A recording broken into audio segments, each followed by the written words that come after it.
Boa noite a todos os irmãos, sejam bem-vindos aos canais do Centro Espírita Deus, Amor e Caridade de Tubarão. Eu sou Marília e hoje eu vou falar a respeito de um capítulo do livro Despertar, Nossos Desafios na Transição Planetária, do autor espírita Haroldo Dutra Dias. Então, esse capítulo começa falando de uma questão fundamental: o amor transforma. E para tanto, Haroldo vai citar um trecho da obra No Mundo Maior, de André Luiz, psicografada por Chico Xavier. Então, ele vai falar do momento em que Clarencio, que é o orientador de André Luiz, está no momento em que ele está cuidando de um caso muito complicado. Um caso em que um filho assassinou seu pai. Posteriormente, esse pai, animado por sentimentos de vingança, 20 anos depois, passa a atormentar o filho na condição de obsessor espiritual. Então, nós vamos perceber como os irmãos da espiritualidade superior operam nesse trecho da obra de André Luiz. De acordo com a narrativa, então, tratava-se de um pai que havia sido assassinado pelo filho adotivo. Então, o pai recolhera essa criança no seio da sua família, entretanto, era um homem bruto, um homem que não era dado a demonstrações de carinho e construiu para com seu filho adotivo uma relação muito difícil.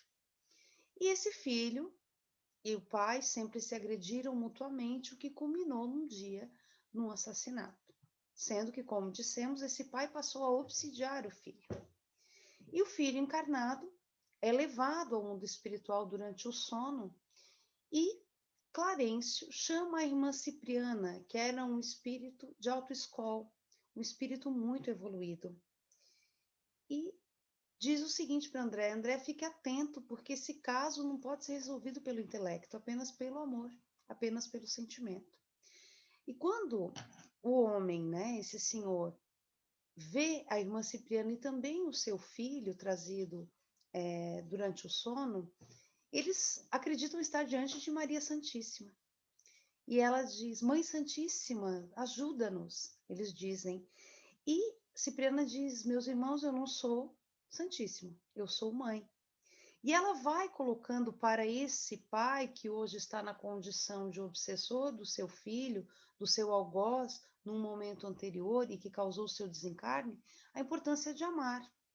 E ela fala que em vários momentos da sua existência aqui na Terra, ela passou por reveses, ela foi magoada, né? E conta a sua própria história, dizendo que ela também sofreu, ela também padeceu. Tinha seus filhos, seu esposo, acabou perdendo os filhos, suas filhas acabaram rumando pelo triste caminho do meretrício e o seu esposo a deixou. E ela coloca para esse irmão que nem por isso ela se revoltou, porque o amor a munia, o amor a alimentava. Por isso foi capaz de passar por todos esses dissabores. No que esse irmão começa realmente a refletir sobre a possibilidade de perdoar aquele filho que o havia ceifado da vida física. E Clarencio faz a seguinte observação para André Luiz: você está vendo que Cipriana não o tratou como um obsessor. Ela o tratou como um filho. Inclusive, ao final da conversa, vendo que esse irmão estava combalido, estava chorando, muito abalado, ela o acolhe no próprio colo, no próprio seio, como uma mãe faria. Muitas vezes, Haroldo vai dizer, né, nós não temos esse amor para com os nossos irmãos. No dia a dia, nas mais simples contendas, nas mais simples rusgas e discordâncias, nós nos tornamos belicosos, vamos dizer assim, pessoas que não se dispõem a amar. Vemos somente o nosso lado. A verdade, irmãos, é que o amor de mãe na Terra é comparável ao amor de Deus. Agora que, inclusive, nos aproximamos do Dia das Mães, embora seja uma data comercial, né, e que Dia das Mães são todos os dias, porque devemos reverenciá-las, o amor daquela mãe cipriana foi capaz de demover aquele espírito revoltado da sua ideia de vingança, da sua ideia de tormento com relação ao antigo filho, ao filho que ele havia, na sua concepção, criado com todo o desvelo. Por mais que fosse um homem bruto, ele deu o melhor que podia, né? Ponderemos dessa forma. Mas voltando ao amor de mãe, nós de fato não o temos. O capítulo 11 de O Evangelho segundo o Espiritismo vai nos falar sobre a necessidade de amar o próximo como nós mesmos. Como amar o próximo, se nós ainda não aprendemos sequer a nos amar? Entretanto, esse é um exercício diário para o espírita, para o cristão, porque sabemos que esse é o caminho. É a única forma que nós temos de evoluir, de chegar à perfeição para a qual fomos criados por Deus. É o amor. É realmente nos melhorarmos e amarmos para ter com o outro uma relação melhor. Então, por vezes, nós lamentamos o chefe que é diferente de nós, o esposo, a esposa, os filhos que pensam de maneira diversa a nossa, e nos sentimos na posição de vítimas. Ah, mas por quê? Né, que eu não me dou bem com meu filho? Mas porque eu e meu esposo temos tantas diferenças, apesar do amor que nos une. Pois é, muitas vezes nós nos centramos nas diferenças e não no amor que nos une. O que nos uniu quando viemos para a Terra foi o amor. Os sentimentos ou a necessidade de aprendermos a amar. Aquele que era diferente de nós, aquele a quem nós traímos, aquele a quem nós magoamos e que também nos traíram e magoaram. Então não estamos juntos por um acaso. Não sofremos por acaso, não ladeamos, não estamos lado a lado nesta vida, nessa caminhada terrena, por um acaso, e sim por um propósito. Muitas vezes fomos nós que o pedimos, para resgatar dívidas de amor, de momentos anteriores. Esse é o amor, vai dizer Clarice André, que transforma e redime, e que Haroldo transmuta para as páginas do seu livro Despertar com muita categoria, com excelência realmente, nos fazendo pensar no que o amor faz. O amor verdadeiro, o amor que é incondicional. O amor de mãe, que é aquele amor mais próximo do amor de Deus. E aí nós podemos pensar, mas como vou, se eu não sou mãe, né, não sou pai, como eu vou amar dessa forma? É o amor que Jesus tem por nós. Um amor incondicional que nos ama apesar das nossas falhas, apesar do nosso egoísmo, apesar de ainda não conseguirmos sequer nos amar para amar o próximo. E esse tem que ser o nosso exercício diário. De como sugere o nome da obra do Haroldo, despertar para a vida que caminha, para a vida que é diária e que exige de nós todos os dias que nós amemos verdadeiramente no trabalho, na via pública, mas especialmente dentro da nossa casa, que é onde estão aqueles que com certeza já ladearam conosco em outros momentos. E que em experiências passadas talvez nós tenhamos deixado de amar, nós tenhamos abandonado, nós tenhamos ignorado. E aí nós temos que pensar que não é por acaso. Apesar de todas as dificuldades, e inclusive por elas, nós temos que amar. Então, de fato, o amor vai transformar. Haroldo coloca uma outra questão interessante. Recentemente, em conversa com um frei amigo, muito querido, ele salientou uma prática milenar, um problema no cristianismo. Segundo ele, o cristianismo cristalizou na celebração da morte, pois em vez de celebrar a vida durante as missas, celebra-se a morte. Todos os símbolos do cristianismo apontam para a morte na cruz, a paixão de Cristo, a morte. É uma lição grandiosa, sem dúvida. Não queremos aqui desmerecer a lição da cruz, que é uma lição de amor muito grande. Pelo contrário, e complementando o raciocínio, ele arrematou. Sabe o que está faltando na igreja? Não aqui nos reportando, claro, o Frei vai falar do universo que ele conhece, que é a Igreja Católica. Mas, de maneira geral, nós salientamos na celebração da Páscoa a morte de Cristo. Está faltando celebrar o domingo de manhã, o túmulo vazio. Fale isso, meu filho, para os seus amigos e amigas espíritas. Então, quer dizer, celebrar o amor de Jesus, que é um amor que vive, que é um amor incondicional, que está conosco em todos os momentos. É claro que, como nesse exemplo, não queremos aqui nos opor aos irmãos, porque toda manifestação religiosa é extremamente válida, mas somente citando o exemplo de que, por vezes, pensamos na morte, no sacrifício de Cristo, quando devemos, segundo Frei Amigo de Haroldo, celebrar o domingo de manhã, celebrar o momento em que Jesus aparece para os seus apóstolos mais vivo do que outrora. Ou seja, celebrar um amor que vive. E como nós, como indivíduos, como cristãos, temos feito esse amor viver? De que maneira ele vive em nós? Realmente estamos utilizando do nosso tempo para nos melhorar, para sermos mais fraternos, mais amigos, pessoas que perdoam mais facilmente? E então fazemos essa reflexão a respeito de como é a nossa vida diária. Sim, porque é por isso que seremos avaliados quando no mundo espiritual estivermos de volta à nossa verdadeira casa. Amamos? Fizemos pelo nosso próximo? Ou nos preocupamos apenas com os títulos, com a ascensão profissional? Que, é claro, é válido, mas não é aquilo que vai nos valer no mundo espiritual. E sim o amor que transforma, como disse Haroldo, o amor que redime, o amor que vai realmente cobrir a multidão de pecados, ou seja, vai fazer com que sejam suavizadas as nossas provas. Se nós temos uma prova por vivenciar e a espiritualidade nos encontra aqui trabalhando, tenhamos a certeza da piedade de Deus. Não que nós não vamos passar pelas provas. Como disse Haroldo, o amor não nos isenta, e sim nos sustenta diante das provas dessa vida. Diante daquilo que ainda nos desafia, daquilo que ainda nos entristece, nos magoa, nos faz sofrer.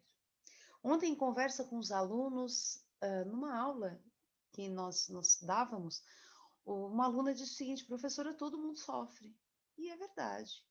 Todos nós que estamos na Terra, nessa grande escola, aqui estamos não para sofrer, mas para aprender. E o sofrimento acaba sendo um companheiro, resultado de coisas que deixamos para trás, de dívidas de amor antigas, e também da nossa própria imprudência e imprevidência diante das questões da vida terrena, dos nossos excessos, daquilo que ainda há de mal em nós, aquilo que ainda não conseguimos burilar, aquilo que ainda não conseguimos perdoar, aquilo que ainda não conseguimos relevar, a resposta automática que nos vem quando alguém nos ofende e que ainda por vezes nos sentimos, hoje menos, né? Estudando a doutrina espírita, sabemos da importância de não revidar, não pagar o mal com o mal. Mas às vezes ainda, especialmente no campo da língua, da palavra, da comunicação, nós ainda somos bastante imprudentes. Ou seja, ainda falamos mais do que deveríamos, ainda nos sentimos às vezes na necessidade de ter razão, de dar uma resposta. Não somos simplesmente imortais, diz Haroldo, mas imortais em processo evolutivo de aprimoramento, destinados à felicidade plena e à plenitude do ser. Mas a plenitude do ser começa com os pequenos passos que nós damos, com a vigilância do pensamento, da palavra e das ações. Como nós temos sido diante disso? Temos nos deixado transformar pelo amor, sim, porque sabemos que estamos aqui para isso, não é? Temos celebrado, como disse o Frei Amigo de Haroldo, a vida, o amor em vida, representado pela vida de Jesus, pelo seu trabalho como governador do planeta Terra e que está sempre atento às nossas necessidades. E aí, Haroldo vai nos trazer sobre a questão desculpem, renovadora da prece. Quantas vezes recorremos à prece para tomar uma decisão, por exemplo, no trabalho? Ou uma decisão relacionada ao nosso filho, a uma resposta que tenhamos de dar a ele? Quantas vezes nós oramos quando nos acontece, por exemplo, um incidente no trânsito, alguém bate no nosso carro? Nosso primeiro impulso é: o que essa pessoa está fazendo? Está desatenta? Está dormindo? Que bateu no meu carro? E muitas vezes nós não pensamos que ela pode ter passado mal, que ela pode estar precisando da nossa ajuda. E uma prece nesses momentos de tensão nos ajuda muito, mas especialmente quando precisamos decidir algo. Tomar o recurso da prece é algo extremamente necessário para acalmar o pensamento, para preparar os sentimentos, seja nos momentos bons ou naqueles momentos mais desafiadores. E ele até dá um nome, né? A oração sonrisal ou oração sal de fruta. Aquela que se usa quando a indigestão já está consolidada. Por vezes, a nossa oração, ela se dá dessa forma, de uma forma reativa. Ou seja, já aconteceu uma discussão, eu já tomei uma decisão precipitada, da qual me arrependi, e aí eu vou buscar o recurso da prece, porque eu estou desarmonizada. Então, pensemos na necessidade de colocar o amor em curso também através da oração. E aí fica-nos também uma reflexão da necessidade de orarmos quando não ainda conseguimos perdoar os outros. Quando não ainda conseguimos nos perdoar diante da culpa de algo que tenhamos feito ou deixado de fazer, que nós usemos da prece sem moderação, porque a prece é o amor em vida, a prece é o amor em curso. E em torno da vivência espírita, por vezes nós pensamos que, por estarmos na casa espírita, por estarmos atuando, nossas provas serão, talvez não amenizadas, mas algumas pedrinhas tiradas do nosso caminho. E aí eu volto àquela frase com a qual Haroldo termina o seu capítulo do poder, do amor, da transformação, né? De realmente o amor ser aquilo que sustenta, de não estarmos livres de passar por sofrimento, de passar por aquilo que é necessário para nós, mas de termos as armas necessárias para realmente passar por aquela dificuldade. A pergunta que nos fica é: nós já despertamos? Então, esse capítulo encerra duas questões fundamentais: o amor que transforma, e aí nos reportamos ao amor de mãe, que na Terra é comparável ao amor de Deus, um amor incondicional, e aquilo que fazemos conosco com relação ao amar, que é a autotransformação. Como eu posso amar? O nosso amor ainda é um amor limitado e ainda condicionado, um amor parcial. Mas será que nós temos conseguido caminhar para aquele amor realmente incondicional? E aí os gregos faziam uma dissociação entre os tipos de amor. O amor eros, que é o amor romântico, o amor filia, que é o amor que nós sentimos pelos nossos pais, pelos nossos irmãos, pelos nossos filhos, e o amor ágape, ou agapé, né, dependendo da tradução, que é o amor incondicional, que é o amor que não é que vai ser conivente com os erros, não. É um amor exigente, que vai corrigir também, que vai ser um amor enérgico. Entretanto, que é um amor que perdoa, que é um amor que vê possibilidades, que é um amor que realmente redime e transforma. Não pensemos que, e aí nós acompanhamos, temos as obras da doutrina que nos dizem realmente isso, que quando compelidos a mudar, os nossos irmãos e até nós, que certamente já estivemos nessa situação de ódio, de desespero, de sentimento de vingança, não são convencidos por palavras. São convencidos, esses irmãos, como nós o fomos um dia, se não o fomos, devemos ser, pelo amor, pela autoridade moral daquele que nos fala, aquele que nos evangeliza.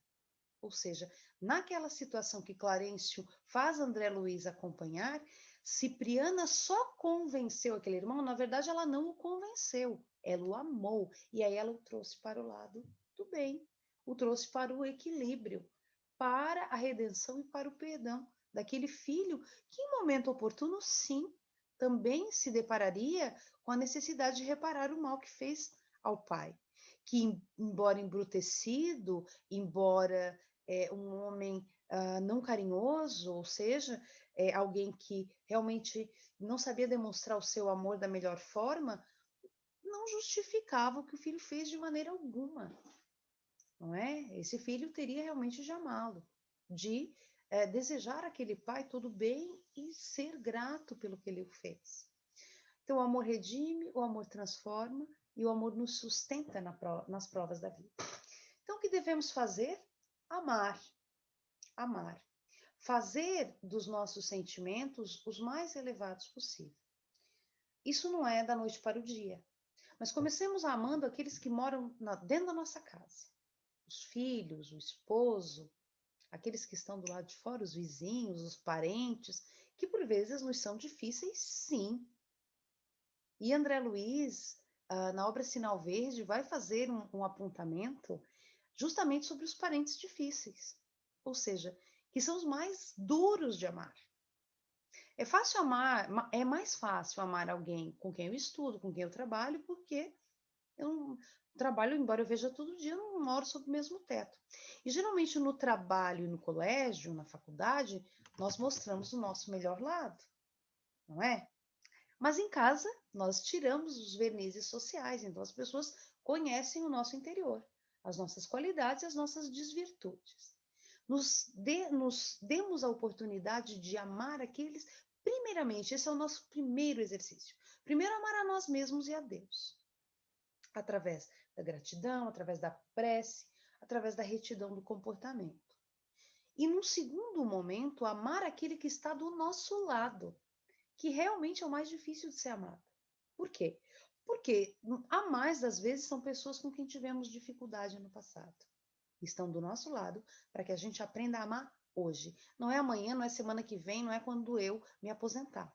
É hoje. E nunca é tarde demais. Então, se você, meu irmão, minha irmã, que está nos ouvindo, que está nos acompanhando, está passando por uma dificuldade relativa à vida em família, ou no seu trabalho, enfim, ame, busque amar. Se eu não posso me aproximar e dar um abraço, que eu faça uma prece sincera pelo aquele irmão que às vezes me faz sofrer. Se eu não posso, não consigo perdoar naquele momento, que eu possa pelo menos não desejar o mal, não querer a vingança, não querer a desforra, porque isso empobrece aquele que se vinga e não ajuda aquele que é o alvo da vingança. Portanto, amemos. Façamos aquilo que o capítulo 11 do Evangelho segundo o Espiritismo, que é um capítulo basilar para a nossa vida, nos recomenda, que é amar ao próximo como a nós mesmos. Mas, primeiramente, nos amemos. Só quem se ama pode transformar-se e transformar o outro. Ajudar o outro a se melhorar. Sim, porque a renovação é uma porta que só se abre por dentro. Então, que nós sejamos capazes de despertar e de amar. Celebremos, voltando ao exemplo do Frei amigo do Haroldo, a vida. O amor de Jesus, que é o amor que vive, o amor de Deus que nos acompanhará para toda a eternidade. Porque foi a partir desse amor que fomos criados e por ele vivemos e com ele sempre podemos contar. Irmãos, era essa a contribuição que tínhamos para a noite de hoje. Agradecemos o seu carinho, o seu tempo em nos acompanhar e desejamos que nesse tempo em que vivemos, não por acaso, uma pandemia, possamos realmente tirar dessa grande dificuldade uma boa lição. A lição do amor, de vivermos mais fraternalmente com aqueles que nos rodeiam. Muito obrigada. Jesus esteja com todos nós. Que assim seja.